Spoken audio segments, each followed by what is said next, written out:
जय जय श्री राधे। आहा, कितना प्रेम हमारी खैरी कला की माताओं में। तो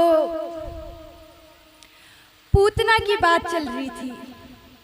पूतना में एक गुण भी अच्छा नहीं था, एक गुण भी नहीं, परंतु वो दीन दयाल और आई भी क्यों? मारने के लिए। लेकिन भगवान उसके मारने के स्टाइल पर ही रींझ गए और उसको वो गति प्रदान कर दी जो माता यशोदा और देवकी को देनी थी। वो गति प्रदान कर दी। क्या वो भगवान प्रेम का अधिकारी नहीं है? देखिए बंधुओं, पूतना ने दुनिया को रिझाने के लिए, पूतना ने दुनिया को रिझाने के लिए भेष बदला, लेकिन हमारी मीराबाई, मीरा माता ने किसको? ठाकुर जी को रिझाने के लिए भेष बदला कि जिन भेषा मारो सावरो रीझे, जिन भेषा मेरो गिरिधर रीझे, सोही भेष धरूंगी हो बाला, सोही भेष धरूंगी हो बाला, मैं बैरागन होंगी, मैं बैरागन होंगी। इस प्रकार मीराबाई ने भगवान को रिझाने के लिए भेष धरा। देखिए बंधु, हम भगवान से जो नाता जोड़ेंगे भगवान उसकी पूर्ति करेंगे। हम उन्हें प्रियतम भाव से पूजे या उन्हें भाई की भावना से या जिस भी भावना से हम भगवान को ध्याते हैं, भगवान कहते हैं मैं उस नाते की लाज रखता हूँ कि भावना जैसी रही जिनके मन, प्रभु मूरत तिन्हें सी निहारी। भावना जैसी रही जिनके मन, प्रभु मूरत तिन्हें सी निहारी। आपनी आपनी अंतर दृष्टि से, आपनी आपनी अंतर दृष्टि से देख रहे प्रभु को नर नारी। भावना जैसी रही जिनके मन, प्रभु मूरत तिन्हें सी निहारी। तो भगवान कैसे कि योधन को नाथ परम योधा, अविजित अतुलित बलबीर लगे, शस्त्रम से अंग सुसर्जित हैं, रण बीच खड़े रणवीर लगे। पर जो भगवान को किस भाव से देख रहा है, भगवान को प्रियतम भाव से देख रहा है, वो नव युवतिन को कामावतार, प्रिय दर्शन काम शरीर लगे, करने लेके जो पुष्प बाण, सोहिए बदन के वीर लगे। वत्सला दृष्टि से जो देखे, उन छोटे से रस खाने लगे, मुरलीधर मनमोहन बालक, अपने ही जीवन प्राण लगे। हरिनाथ चतुर्भुज नारायण, भक्तों को कृपा निधान लगे, तीनों लोक लोक अविजित अनूप, भगवन स्वरूप भगवान, भगवन स्वरूप भगवान लगे। कंस भगवान का अपना मामा है, और मामा को कैसे लग रहे हैं भगवान? क्रूर कुटिल खल कामी कंस को हरि में ही यमराज दिखाए, काल विकार महाविकराल की देख के कंस अचंभित भाई। जो अपना मामा है कंस, उसको भगवान में साक्षात यमराज नजर आ रहे हैं। तो भगवान से जो नाता जोड़ोगे, हिरण्यकश्यप था, हिरण्यकश्यप हिरण्यकश्यपु ने भक्षक माना भगवान को, तो हिरण्यकश्यपु ने वध किया, हिरण्यकश्यपु का वध किया भगवान ने। और उन्हीं का पुत्र था प्रहलाद, और प्रहलाद ने रक्षक माना तो रक्षा करने लगे भगवान। तो ऐसे हैं हमारे भगवान। तो मेरा कहना है भगवान से प्रेम करो।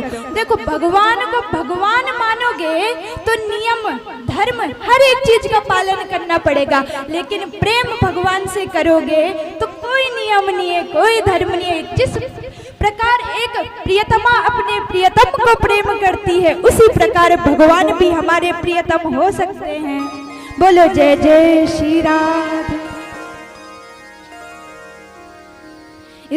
इस प्रकार नारद जी बताने लगे। अब समझ में आ गया व्यास जी को कि हाँ प्रेम। तो नारद जी ने सुझाव दिया कि समाधि लगाइए व्यास जी, और भगवान का ध्यान करते हुए और इन 4 पुरुषार्थों को साइड रख के इससे परे सोचिए और भगवान प्रेम के अधिकारी हैं इस बारे में लिखिए। जैसे ही भागवत का प्रादुर्भाव हुआ 6वें स्कंद में, आपने वृत्तासुर के बारे में सुना होगा, कल कथा आई थी। दधीची बाबा की जो हड्डियों का वज्र बनाया था, उस वज्र को जैसे ही वृत्तासुर ने देखा, वृत्तासुर भगवान की स्तुति गाने लगा और 4 श्लोकों में 4 पुरुषार्थों को परिभाषित करने लगा। श्री कृष्ण गोविंद हरे मुरारी, हे नाथ नारायण वासुदेवा। श्री कृष्ण गोविंद हरे मुरारी, हे नाथ नारायण वासुदेवा। अहं हरे तव पादेकमूलं, तासानुदासो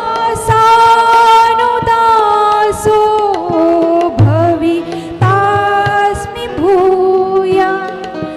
मनः स्मरेता सुपते गुणास्ते, गृणीत्वा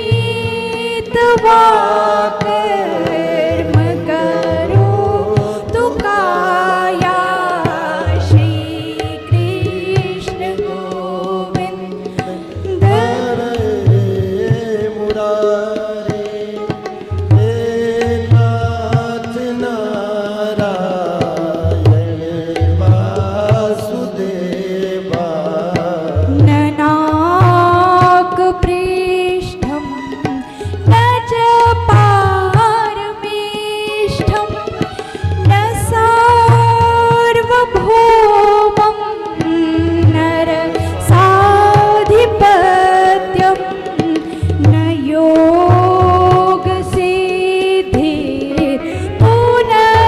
योगसिद्धिर्पुनर्भवं वा।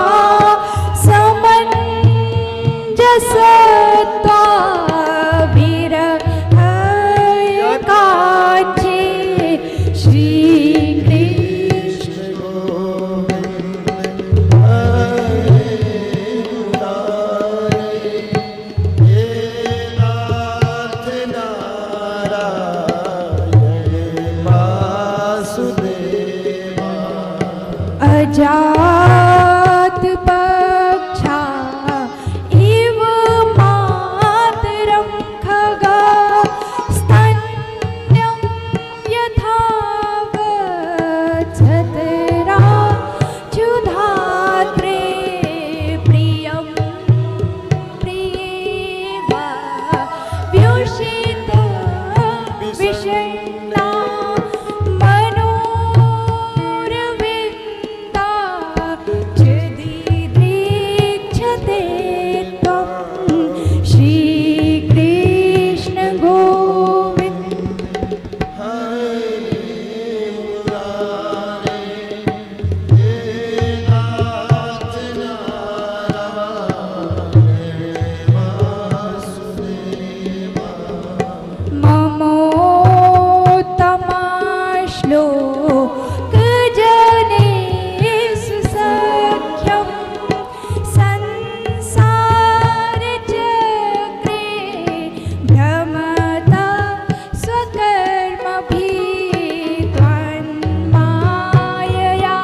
आत्मा मजेदार गे है स्वासक्त चित शरणार्थ भूया श्री कृष्ण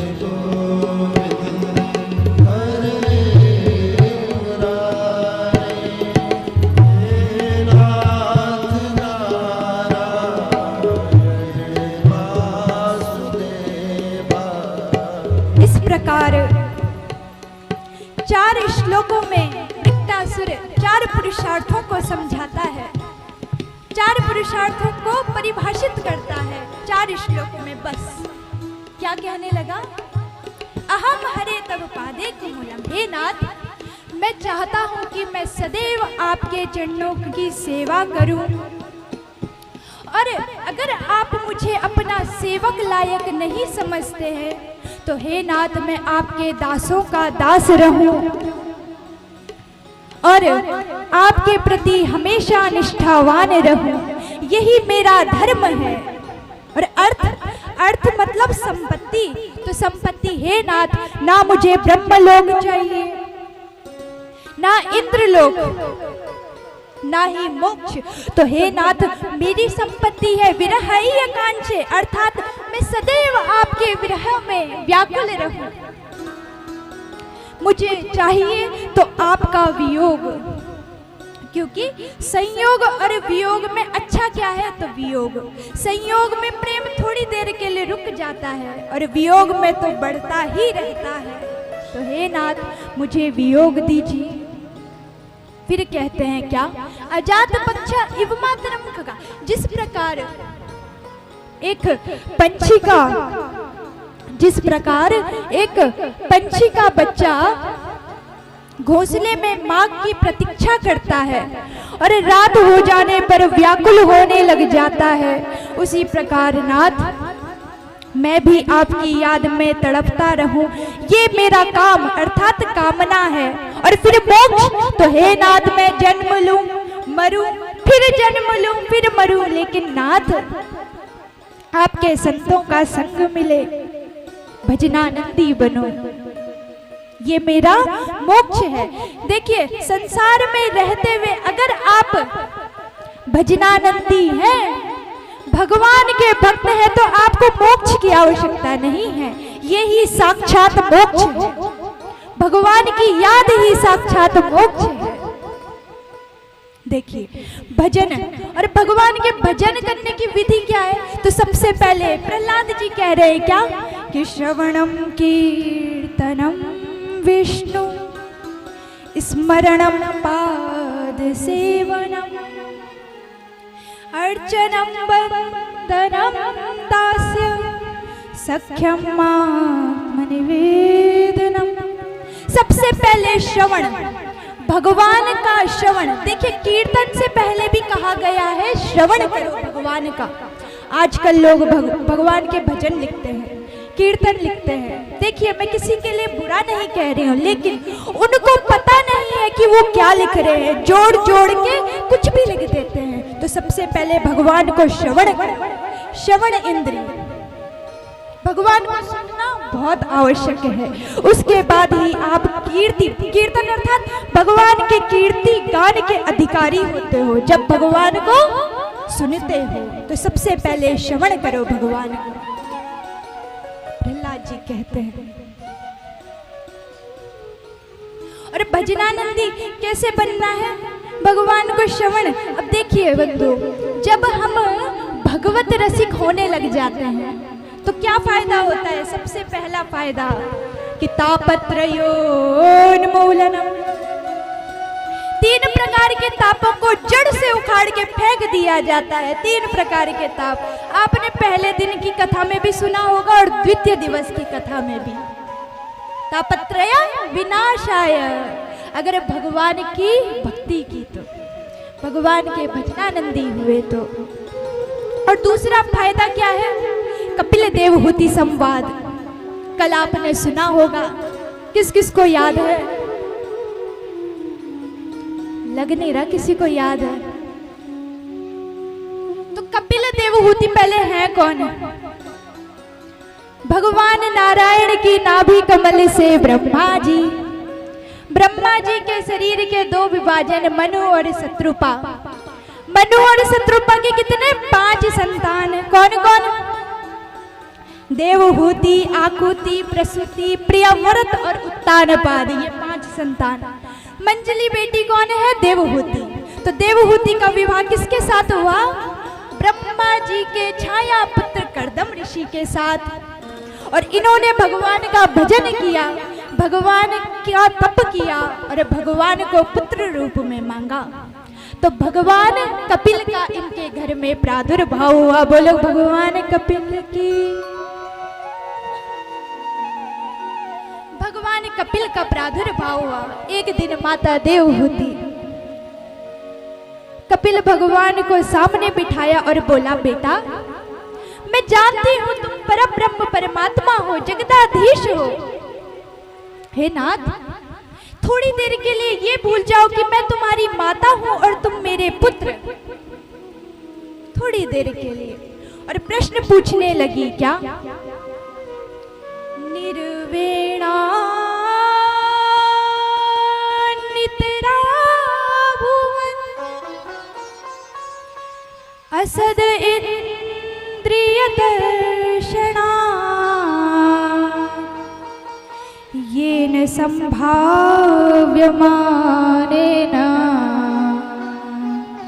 प्रपन्नार्थं तमा प्रभु। पूछने लगी क्या? कि प्रभु जब से हम जन्म लेते हैं तब से इन इंद्रियों के वश में रहते हैं, इन इंद्रियों का ही भरण पोषण करने पे लगे रहते हैं। अच्छा, इंद्रियां कितने प्रकार की हैं? 10। कौन कौन सी? 5 ज्ञान इंद्रियां और 5 कर्म इंद्रियां। ज्ञान इंद्रियां कौन कौन सी? आंख, नाक, जिह्वा, कान और त्वचा। ये 5 ज्ञान इंद्रियां हैं। और 5 कर्म इंद्रियां कौन कौन सी हैं? हाथ, पैर, मुख और 2 गुप्त इंद्रियां। तो हे नाथ, जब से हम जन्म लेते हैं इन इंद्रियों की ही पूर्ति करने पे लगते हैं। ये आंखें जो देखना चाहे हम इन आंखों को वो दिखाते हैं। ये कान जो सुनना चाहे, कान कहते हैं कि भागवत मत सुनो, कुछ नहीं मिलेगा उससे। और चुगलियां सुनने पहुंच जाते हैं। हकीकत है ये। तो हे नाथ, और ये जिह्वा सबसे गंदी है। ये जिह्वा क्यों? इस जिह्वा के लिए हम जीव हिंसा करने लग जाते हैं, उन बेकसूर पशुओं की हत्या करने लग जाते हैं इस जिह्वा के लिए। आप बताइए क्या ये सही है? सब जानते हैं अंतर मन से कि ये गलत है, लेकिन फिर भी खाते हैं। क्यों? इस थोड़ी देर की जिह्वा के स्वाद के लिए। अरे पुष्ट होते हो क्या इससे? नहीं। विटामिन मिलता है इससे? नहीं मिलता। इससे बस आपका पेट भर आएगा और चमड़ा बढ़ेगा और कुछ नहीं होगा, कुछ नहीं। ये जो मांस का आप भक्षण करते हैं ना, और मालूम है क्या? लीवर के पेशेंट कौन है? मांस खाने वाले। हार्ट के पेशेंट कौन है? मांस खाने। और जो शाकाहारी लोग हैं ना, वो निरोगी हैं। ये हकीकत है। शाकाहारी लोग क्यों क्यों खाना है मांस? थोड़े से स्वाद के लिए। तुम एक जीव को मार देते हो, वो जीव डर रहा है तुमसे। वो जीव चाह रहा है कि मैं बचूं, और तुम उसे खींच के काट देते हो। बताओ कहाँ का धर्म है ये? कहाँ की मानवता है ये? क्या आप मानव हो? नहीं, ये मानवता नहीं, ये दानवता है। और आज आप भागवत जी में आए हो, इस पंडाल में उपस्थित सभी को कह रही हूं मैं, अगर मुझे अपना बच्चा मानते हो तो मेरी एक बात जरूर सुनना। ठाकुर जी को और भागवत जी को साक्षी मान के ये प्रण करो कि आज से हम मानव बनेंगे, दानव नहीं। आज से मानव बनेंगे। यहाँ से जाए तो हम मानव बनेंगे और उन बेकसूर पशुओं की हत्या नहीं करेंगे। सबसे पहले इसको रोको, उसके बाद तुम भक्ति करने के लायक समझे। और भक्ति भगवान, और जो आप कथा सुन हैं, आपने सुना होगा कथा सुन के पाप नष्ट होते हैं, परंतु आप अब घर जाएंगे फिर बकरा काटेंगे, क्या वो पाप पुनः उदय नहीं होंगे? जो ये वाले पाप हैं वो फिर से उदय हो जाएंगे। इसीलिए आज से ही त्यागो, क्योंकि अब आप जानते हो कि ये गलत है। आजकल लोग गौ माता को पहले कहेंगे गौ माता की जय, गौ माता की जय, और गौ माता पे ही डंडे बरसाने लग जाते हैं। कहाँ का धर्म है, कहाँ का न्याय है? अरे तुमने अपनी माता का दूध सिर्फ 3-4 साल पिया होगा और गौ माता का दूध तुम आजीवन पी रहे हो, और उसी माँ को तुम मारने दौड़ते हो। उसी माँ को मत मारो, गौ माता को, गौ हमारी माता है। तो इस प्रकार देवहूति माता भगवान कपिल से कह रही हैं कि हे नाथ, ये इंद्रियां हमारे वश में हैं या हम इन इंद्रियों के वश में? कायदे से तो इन इंद्रियों को हमारा दास होना चाहिए, लेकिन हम जो ये इंद्रियां कहती हैं हम वो करने लग जाते हैं, क्यों? और हम ऐसे कर रहे हैं तो कैसे बचे इन इंद्रियों से? तो अब भगवान कपिल क्या कह रहे हैं, ध्यान से सुनिए। योग आध्यात्मिका पुंसा मतो निश्रेयसाय मे अत्यंतो परितीर्यत्र दुःखस्य च सुखस्य च। कह रहे माँ, संतों का संग करो, भगवान का भजन करो, तो स्वतः ही ये इंद्रियां शांत होने लग जाएंगी। आंखें कुछ दृश्य देखना चाह रहे हैं तो इसको वृंदावन दिखाओ, बद्रीनाथ दिखाओ, हरिद्वार दिखाओ, ज्यादा दूर नहीं जाना तो त्रिवेणी घाट ही दिखा दो। अगर सुंदर दृश्य देखने के इच्छुक हैं, कई लोग हमने ऐसे भी देखे हैं जो जाते हैं वृंदावन, क्यों? रील्स बनाना, रील्स बना, और उन्हीं बच्चों को बोले कि जरा कथा सुनिए तो वो बोलते हैं ना हमसे तो नहीं होगा। क्यों? रील्स बनाने जाते हैं वृंदावन, पिकनिक मनाने। 40 दिन भी आप वृंदावन घूमने लग जाओ तब भी आप वृंदावन में संपूर्ण मंदिरों के दर्शन नहीं कर पाओगे। और लोग क्या कहते हैं, हम ताजमहल जाएंगे। 3 दिन के लिए जाते हैं और उसमें भी 1 दिन ताजमहल में लगा देते हैं। क्या वो देखने की चीज है? देखने की चीज है तो हमारे श्याम सुंदर हैं, उनको देखो। ये जिह्वा अगर कुछ पाना चाह रही है तो क्या पाओ? मांस मदिरा नहीं, भगवान का प्रसाद पाओ। और ये कान सुनना चाह रहे हैं और कह रहे हैं कान क्या कि चुगली सुनो, तो इन कानों को खींच के लेके आओ और भागवत सुनवाओ इन कानों को। और हाथ कह रहे हैं नहीं, भगवान की सेवा नहीं करनी, तो इन हाथों को भगवान की सेवा में लगाओ। अच्छा, एक साधन बताऊं आपके पास। आपकी आंखें भगवान को देखना चाहती हैं, आपके हाथ भगवान की सेवा करना चाहते हैं, आपका मुख भी भगवान के भजन कर ही लेता है, लेकिन कान भगवान को सुनना नहीं चाहते हैं। तो मालूम है क्या करना? वृंदावन जाओ, देखिए आप राधा रमण जी के दर्शन करोगे, राधा वल्लभ जी के करोगे, बांके बिहारी जी के करोगे, चाहे बद्री केदारनाथ, जिनके भी आप दर्शन करोगे ना, आप उनको स्पर्श नहीं कर सकते हो। इनको स्पर्श करने का अधिकारी सिर्फ गोस्वामी और होता है। लेकिन एक हमारे गोवर्धन नाथ ऐसे भगवान हैं जिनको हम सब स्पर्श कर सकते हैं। तो क्या करना, इन गोवर्धन को जब आप स्पर्श करो और इनकी परिक्रमा करो तो उस इंद्र की शिकायत करना कि हे नाथ ये देखो, ये आंखें आपको देखना नहीं चाहती हैं, इसे समझाओ। ये कान आपको सुनना नहीं चाहते हैं, इसको समझाओ, देखना जरूर। और भगवान कहते हैं मेरी भक्ति करो निस्वार्थ भाव से। लोग मनोकामना पूर्ति के लिए भगवान की भक्ति करते हैं, क्यों? मनोकामना पूर्ति के लिए मत करो। भगवान कहते हैं कर्मण्येवाधिकारस्ते मां फलेषु कदाचन मां कर्म फल हेतुर्भुः मार्ते संकोचतो कर्मणि। गीता में 3रे अध्याय में कह रहे हैं। ये किस कर्म की बात कर रहे हैं? खाना पकाने की नहीं, झाड़ू पोछा करने की नहीं, ड्यूटी जाने की नहीं। ये कर्म है साधना, स्वयं को साधो, भगवान के प्रति निस्वार्थ भाव से समर्पित हो जाओ। लोगों को जब समझ नहीं आया तब भगवान 18 अध्याय में कहने लगे क्या कि सर्वधर्मान् परित्यज्य मामेकं शरणं व्रज अहं सर्व पापेभ्यो मोक्षयिष्यामि मा शुचा।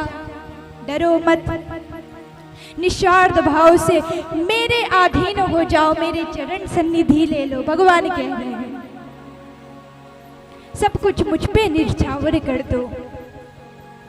एक और भाव सुनाओ इसका। भगवान कहते हैं कि जो मेरा प्रिय भक्त होता है मैं उसका सर्वनाश कर देता हूँ। अरे सुन के ही डर लग गया, सर्वनाश कर देता हूँ। पर यह हकीकत है, भगवान का जो परम भक्त होता है भगवान उसका सर्वनाश ही करते हैं। उसे कोई प्यार नहीं कर सकता, ना माता ना पिता ना भाई ना बंधु, कोई उसे प्यार नहीं करता। सब उसे पागल समझ के धिक्कार देते हैं। वहीं उसका आंतरिक भाव सुनो। भगवान कहते हैं क्या कि जो मेरा परम भक्त होता है और जो उसके बारे में बुरा सोचता, क्या स्वप्न में भी बुरा सोचने का प्रयास करता है, मैं उसका सर्वनाश कर देता हूँ। इसलिए भगवान के भक्तों से पंगा मत लेना। लोग कहते हैं क्या कि बहुत दिखावा है भाई, कंठी माला पहनी है। लोग कहते हैं तिलक धारण किया हुआ है, बड़ा दिखावी है। अरे भक्ति है तो मन में रखो। आप लोग सोना चांदी पहने जाते हैं, पहने, क्या ये दिखावा नहीं है? कि ये तुलसी का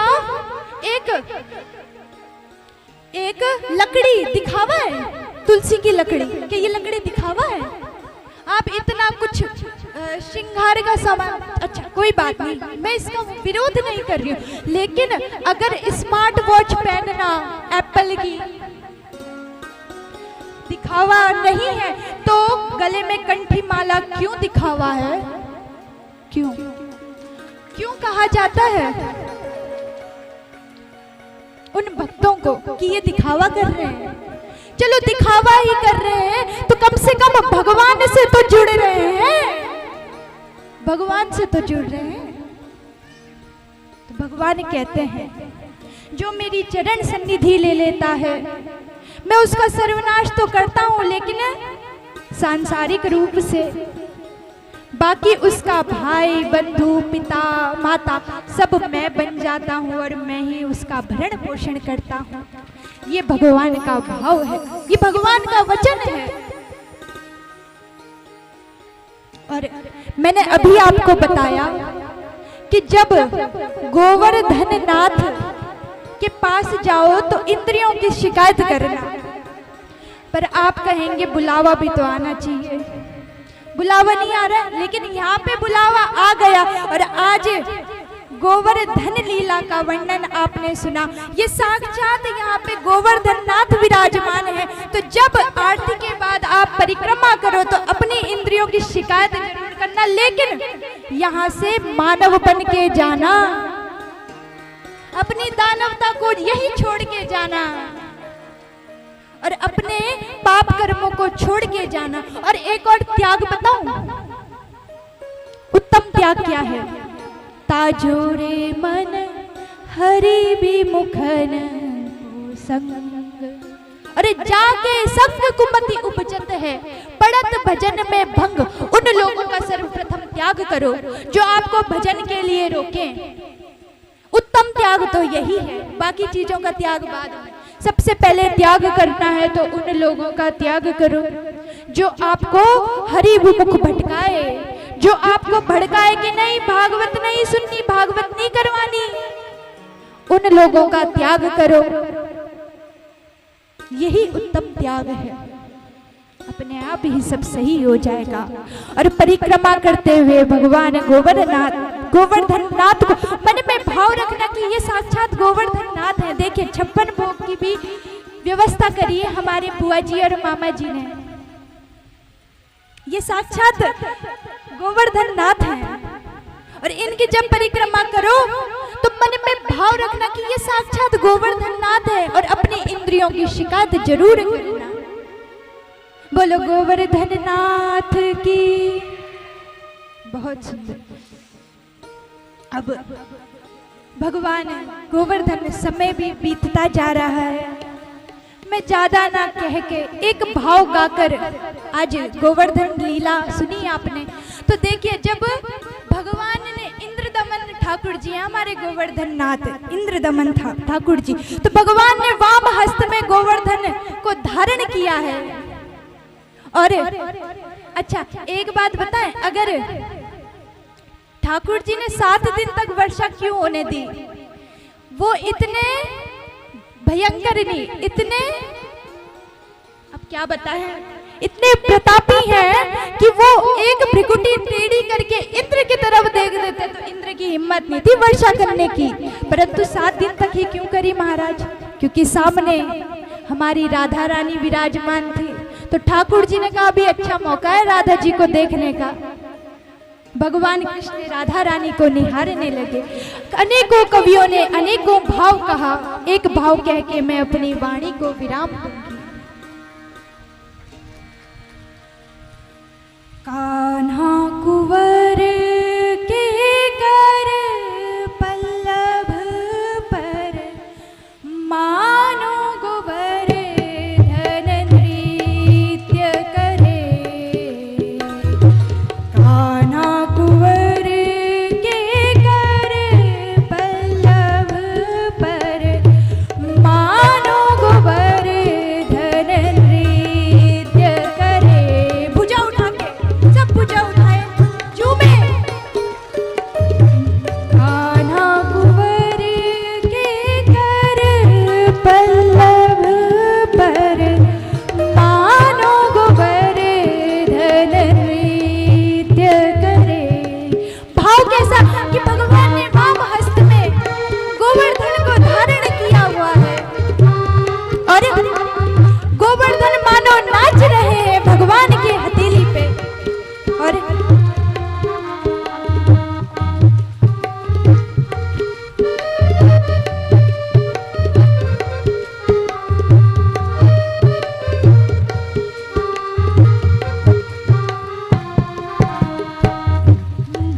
जो तान उठत मुरली की, जो तान उठत मुरली की, कान्हा कुंवर के कर पल्लव पर मानो गोवर्धन नृत्य करे। ठाकुर जी के अधर में बंसी फंसी है और एक हाथ में गोवर्धन विराजमान है, और बंसी में मानो अपने आप ही स्वर प्रकट हो रहे हैं, अपने आप ही तान आ रहे हैं। कान्हा कुंवर के कर पल्लव पर मानो गोवर्धन नृत्य करे। कान्हा कुंवर के कर पल्लव पर मानो गोवर्धन नृत्य करे।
कामिनी दम की मानो दीप जले,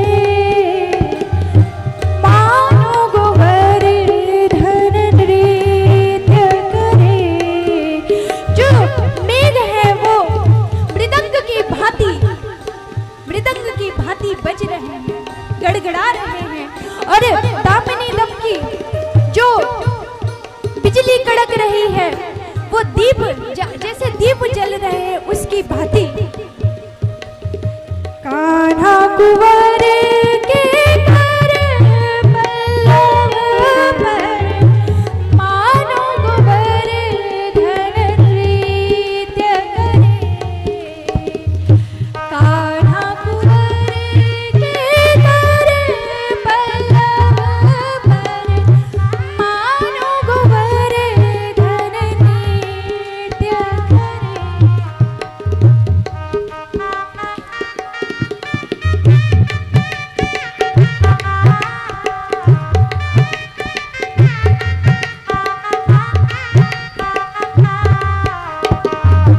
ग्वाल थाल दे नीको गावत, ग्वाल थाल दे नीको गावत, गायन के संग स्वर जो भरे,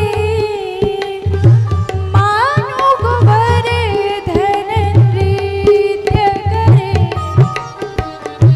कान्हा कुंवर के घर पल्लव पर, मानो गोवर्धन नृत्य करे। और गाइयां माँ माँ करके स्वर लगा रही हैं और ग्वाल बाल गाने गा रहे हैं। कान्हा कुंवर के घर पल्लव पर, मानो गोवर्धन नृत्य करे। कान्हा कुंवर के घर पल्लव पर, मानो गोवर्धन नृत्य करे। जय जय राधा रमण राधा रमण राधा रमण राधा रमण राधा रमण राधा रमण राधा रमण राधा रमण राधा रमण राधा रमण राधा रमण। जय जय राधा रमण प्यारा राधा रमण, जय जय राधा रमण प्यारा राधा रमण, गिरिधारी रमण प्यारो लाल रमण, बद्रीनाथ रमण प्यारो नाथ रमण, जगन्नाथ रमण प्यारो नाथ रमण। हरि बोल हरि बोल हरि बोल हरि बोल हरि बोल हरि बोल हरि बोल हरि बोल हरि बोल हरि बोल हरि बोल। जय जय श्री राधे, जय जय श्री राधे, जय जय श्री राधे।